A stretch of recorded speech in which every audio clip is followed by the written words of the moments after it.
নমস্কার। আজকে যে বিষয় নিয়ে কথা বলবো সেটা হলো দুর্গাপুরের গণধর্ষণের ঘটনা। ইতিমধ্যেই 3 জনকে গ্রেপ্তার করেছে পুলিশ।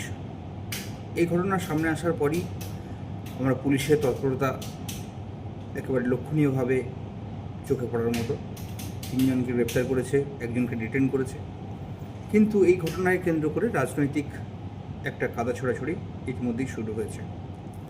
আজকে আমরা দেখলাম যে অভয়া মঞ্চের প্রতিনিধিরা তারা দুর্গাপুরে যখন গেলেন তখন কার্যত তার বাবাকে হাইজ্যাক করে রাখলো বিজেপি।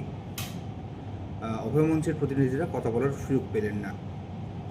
তো আর এখানেই প্রশ্ন উঠছে, কোথাও গিয়ে কি এই ঘটনাটা এই ঘটনাগুলোকে কেন্দ্র করে বা এই ঘটনাটাকে কেন্দ্র করে একটা রাজনীতি করার চেষ্টা চলছে?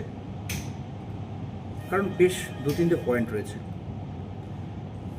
এই হাসপাতালটি প্রাইভেট, তার ক্যাম্পাসের বাইরে হয়েছে, প্রশাসন তৎপরতার সঙ্গে সমস্ত ব্যবস্থা করছে, তারপরেও কেন সরকারকে আক্রমণ করা হচ্ছে? এটা কিন্তু আর্যকরের সঙ্গে গুলি ফেলে চলবে না। পরবর্তী পর্বে এর আরও তথ্য সমৃদ্ধ ভিডিও থাকবে আপনাদের জন্য।